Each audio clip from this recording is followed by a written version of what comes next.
Hey English learners, welcome back to English Storytime Tales, your friendly place to learn English through real-life conversations, simple words, and everyday stories. Here, learning English feels natural, not stressful. Hi, everyone. We're so happy you're here today. Maybe you're listening in the morning, during your commute, or before bed. Thank you for spending this time with us. By the way, Lily, how are you today? Honestly, a little busy, but excited. Talking here, learning English together, it always gives me energy. Same here. And that's perfect because today's episode is about something you already use every single day, even if you don't notice it. Oh, now I'm curious. Today's topic is the English between the words, the small sounds, the fillers, and even the silence native speakers use when they talk. Between the words, you mean things like, or when someone pauses and thinks? Exactly. Not big grammar, not difficult vocabulary, but the human parts of English. That makes me feel better already. I always thought those sounds were mistakes. They're not mistakes. They're signs that your brain is working. So native speakers pause too? All the time. They pause, they hesitate, they repeat themselves.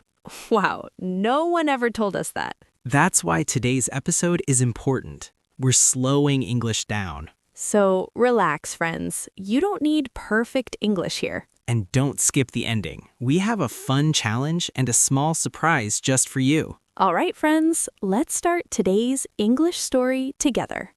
Lily, let me ask you something. Have you ever noticed that when native speakers talk, they don't speak in perfect sentences? Yes, they stop, they restart. Sometimes they even change the sentence in the middle. Exactly. And that's the part most English learners never learn. In school, we were taught to speak like a book. Yes, like a robot book. No pauses, no thinking time. Hello, teacher. Today I am very happy. I will now speak perfectly. Exactly like that. But real English sounds very different. So maybe the problem isn't my English, it's my expectations. That's a big realization and a very important one. Because I know many listeners who freeze when they speak. Yes, they freeze not because they don't know English, but because they think they must sound perfect. And when they pause, they feel embarrassed. But here's the truth. Pausing is not weakness. Pausing is thinking. That makes English feel much more human. Let me tell you a small story, a real one. Okay, I'm listening. I once spoke with a native speaker, very confident, very natural, and suddenly he stopped talking. He stopped. Yes, he said, how do I explain this? That sounds very familiar. Exactly. And nobody laughed, nobody judged him. Because that's normal. Yes, very normal. So if you're listening now and you pause when speaking, you're doing it right. Let's talk about fillers now, those small sounds people are scared of. Like, you know? Yes, those exact ones. I used to remove them from my sentences. I thought they were bad. They're not bad. They're bridges. They give your brain time. So fillers help us breathe. Exactly. And they help listeners too. Wow, English suddenly feels less scary. And we've only just started. There's so much more between the words. You know, Lily, something interesting happens when people stop trying to sound perfect. What happens? They start sounding honest, and honesty is what makes people listen. That explains something. When someone speaks slowly with small pauses, I feel closer to them. Exactly. Silence is not empty. Silence is connection. But learners are scared of silence. Because silence feels like danger. But in real English, silence is normal. I used to rush my words, even when I didn't know what I wanted to say. Most learners do. They think speed equals confidence. But then my sentence went in 5 directions at once. Yes, like a train without tracks. Exactly. Native speakers pause to choose words. They pause to feel what they're saying. So pausing doesn't mean I'm bad at English. No, pausing means you're thinking in English. That feels powerful. Because it is. What about sounds like or ah? Those are thinking sounds. They tell the listener, I'm still here. So instead of disappearing, I stay present. Exactly. Many learners feel invisible when they speak. Because they're afraid of being judged. Or corrected. But real conversations are not exams. They're shared moments. Yes, moments, not performances. So English isn't only words. It's timing, breathing, feeling. I like this version of English. Me too. It lets people be human. If you're listening now, it's okay to pause. It's okay to think. Your voice deserves space. And you don't need perfect English to be understood. You just need to allow yourself to speak. You know what's interesting, Lily? Most people think native speakers sound confident because they know many words. Yeah, that's what I thought too. But that's not the real reason. They sound confident because they're comfortable with not speaking perfectly. Wait, that sounds backwards. It does, but think about real conversations. Okay, like talking to friends? Exactly. Friends don't speak in full sentences all the time. True, sometimes we don't even finish sentences. Sometimes we just say, yeah, and everyone understands. Or, Or, ah. Or just silence. Yes, and that silence is also English. I never thought of it that way. That's why many learners feel pressure. They think every second must be filled with words. Yes, when there's silence, I panic a little. That panic comes from fear, not from language. Fear of sounding stupid? Fear of being judged. Fear of being wrong. That's very real. But here's the truth. Native speakers pause all the time. Even confident ones? Especially confident ones. Oh, wow. Think about interviews, podcasts, real conversations. They stop. They think. Yes, because pausing shows confidence. It says, I don't need to rush. Exactly. And learners deserve that feeling too. If you're listening right now and you feel nervous speaking English, You are not slow. You are not bad. you're just thinking. And thinking is part of speaking well. So next time my brain freezes, I can just stay there calmly? Yes, let the freeze melt naturally. I like that image. English is not a race. It's a conversation. And conversations need space to breathe. You know, Lily, there's a moment in English conversations that scares learners the most. Let me guess, when someone suddenly looks at you and waits for your answer? Exactly that moment. Oh no, my brain goes completely empty then. And that's normal. Very normal. Really? It feels like something is wrong with me. Nothing is wrong with you. Your brain is just thinking in two languages. That already sounds tiring.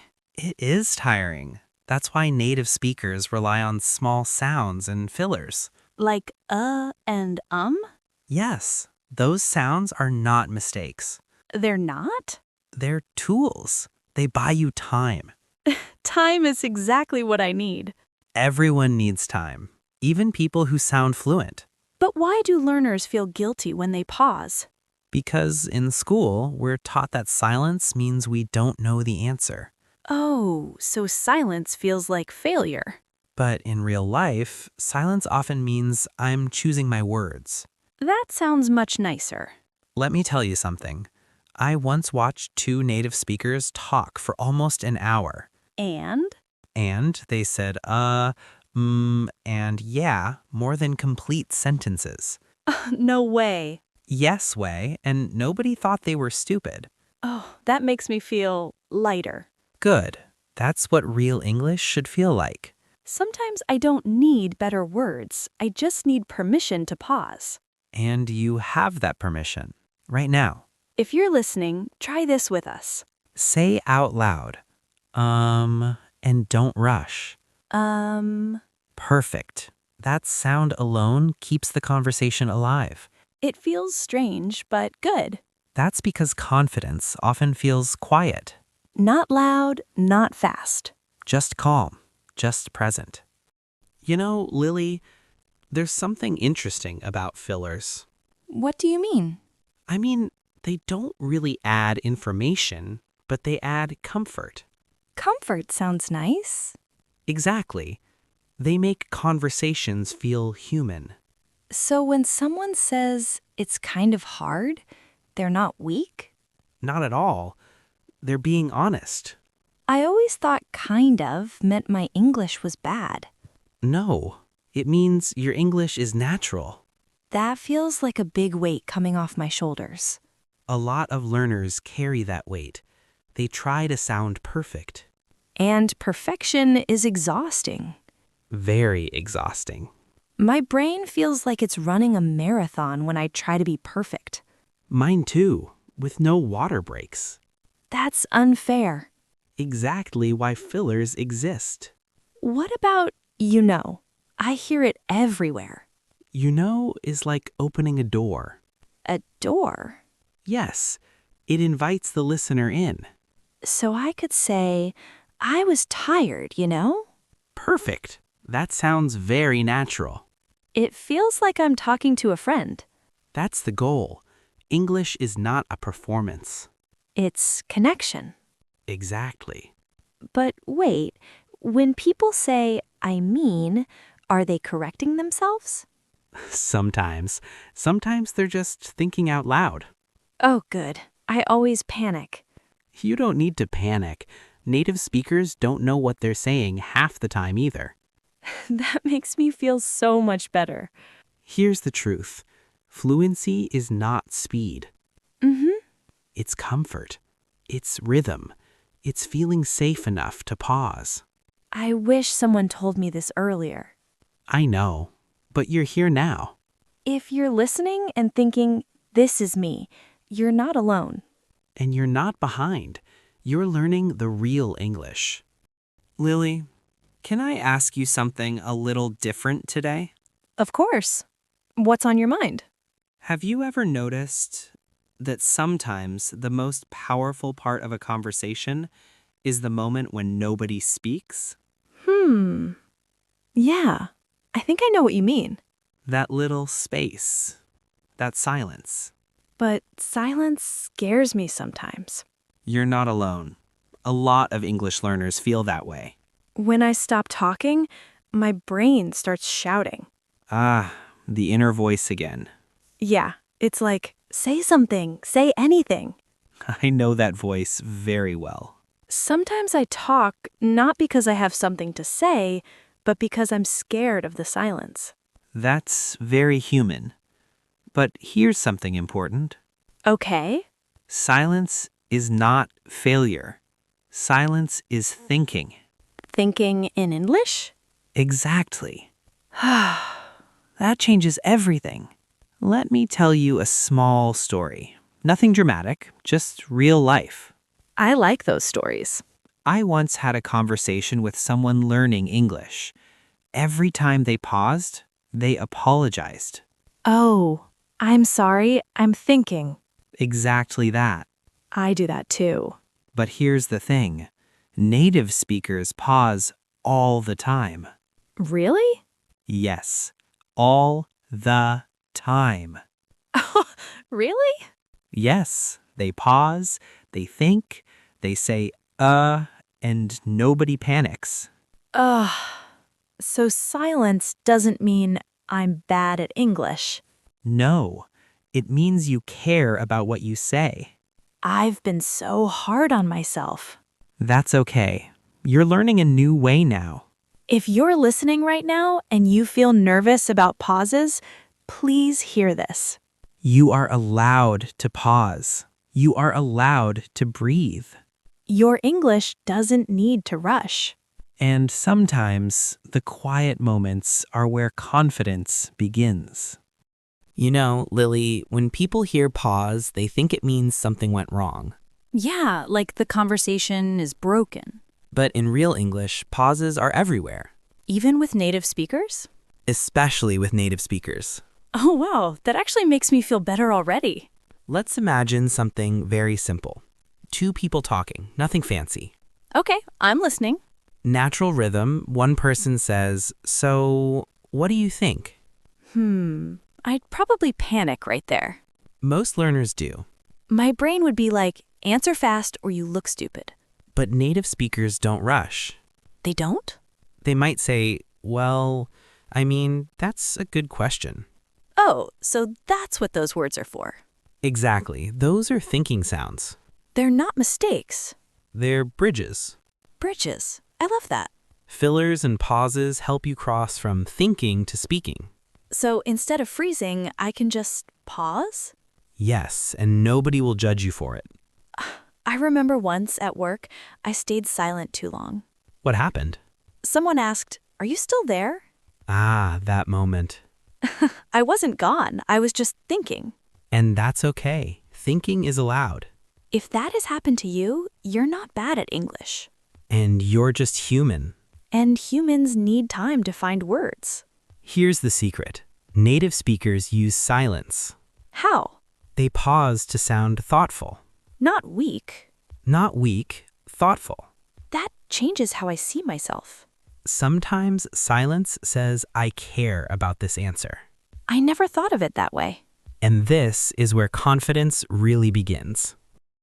You know, Lily, something interesting happens when silence and fillers work together. What happens?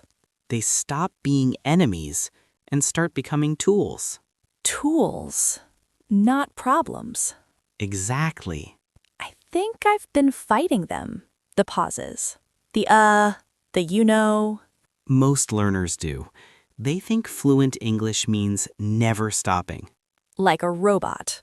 Yes, but real English is messy. That actually makes me feel lighter.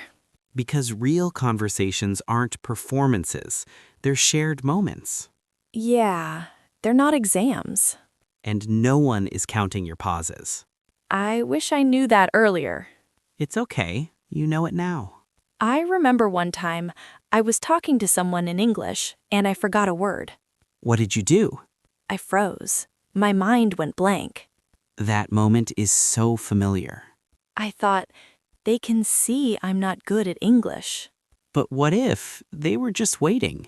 Waiting, not judging. Most of the time, yes. My brain made it a drama movie. With background music and everything. Exactly. Here's something powerful. When you pause and add a small filler, you stay connected. Like, well, I mean, how can I say this? Perfect. That doesn't sound broken. Because it's not. It sounds human. And that's the goal. Not perfect English, human English. If you're listening right now and you've been afraid to speak, You don't need to erase silence. You can use it. you don't need to hide fillers. They're already part of English. And very soon, we're going to invite you to try this yourself. In a way that feels safe.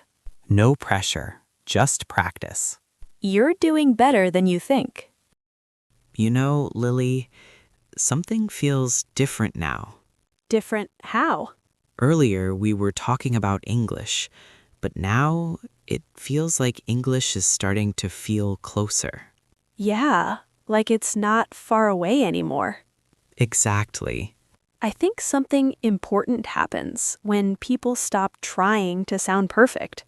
Yes, they start sounding real. And real English feels kinder. Kinder to speak, kinder to hear. I used to think confidence meant speaking fast. A lot of people think that. Like, if I speak slowly, people will think I'm weak. But real confidence often speaks slower Slower? because it's not rushing away from silence. It's okay with space. Yes, space is strength. If you're listening right now and you've been scared to speak English, I want you to know something. you don't need to change who you are. You're not broken. Your English isn't missing anything. You're just learning how to let it come out. I've noticed something with confident speakers. They don't try to fill every second. They let moments breathe. Exactly. Meanwhile, learners are like, quick, say something before it's awkward. Yes, we run from silence like it's chasing us. Exactly. But today, we're changing that relationship. How does that start? It starts with permission. Permission. Permission to pause, permission to think, permission to sound human. That feels safe. That's the point. I think if learners felt safe, they'd speak more. They would, and they will. You don't have to perform English. You can live in it. And very soon, we'll invite you to take one small step forward. A step that feels doable. For now, just stay with us. Lily, can I say something honest? Of course. I think many people listening already are English speakers. They just don't call themselves that yet. Oh, that's true. They understand English, they think in English sometimes, they even talk to themselves in English. Especially in the shower. Yes, the shower English is very fluent. Perfect pronunciation, perfect confidence, no audience. So the problem isn't ability, it's fear of being heard. Fear of sounding wrong, fear of pauses, fear of silence. But silence isn't a mistake. It's part of speaking. Native speakers pause all the time. They stop, they think, they restart. And nobody judges them. Because it sounds natural. If you pause in English, you're not failing. You're thinking. And thinking is part of speaking. I remember once I was in a meeting with native speakers. Uh-oh. Yes, they paused more than I did. Really? They said things like, well, let me think. Classic. And nobody rushed them. Nobody filled the silence. Nobody panicked. Because silence wasn't awkward. It was respected. You deserve that same respect, even with simple English, even with pauses. You're not learning to speak. You are speaking. You're just learning to trust it. And trust comes from small moments, not pressure, not speed. One sentence, one pause, one breath. If your English feels quiet sometimes, that doesn't mean it's weak. It means it's thoughtful. And thoughtful English connects deeply. I think our listeners are closer than they realize. Yes, and something meaningful is coming. Just stay with us a little longer. You know, Lily, I feel really proud of our listeners right now. Me too. Because if they're still here, listening, they didn't quit. They stayed. They listened. They let the silence sit. And that means something. Because learning English isn't about being loud. It's about being present. It's about showing up, even when your voice feels small. And today, you didn't just learn English. You learned how English feels. The pauses, the ums, the quiet moments. Those aren't mistakes. They're human signals. They say, I'm thinking, I care, I'm real. And that is what people connect to. So if you've ever felt like your English is too slow, too quiet, too simple, please hear this. You are not behind. You are building something steady. and now we want to invite you into something small, something safe. Nothing scary, we promise. Just one step, one sentence, one moment of trust. Because confidence grows quietly, not with pressure. Here's today's small challenge. Try using one thing from today's episode. Maybe a pause. Maybe you know. Maybe I mean. You can say it out loud or just to yourself. At home, at work, in front of a mirror. No one needs to hear it except you. And when you do, notice how it feels. That little feeling, that's confidence starting. All right, friends, that brings us to the end of today's episode of English Storytime Tales. If you listened all the way till now, great job. That already means you're taking your English learning seriously. If you enjoyed this episode or learned something new, please take a moment to give it a like. It helps us a lot. And don't forget to subscribe to English Storytime Tales. When you subscribe and like, it helps us keep making episodes that support you. Now it's time for today's comment task. In the comments, write one sentence about your day in English, or tell us which country you're listening from. And tell us, what topic should we talk about next? Your idea might become our next episode. After you try today's challenge, come back and comment, "I completed the challenge." We read your comments, and they inspire other learners too. Remember, learning English takes time, but you're growing every day. Keep listening, keep practicing, and believe in yourself. Thanks for learning with us, and we'll see you in the next episode of English Storytime Tales.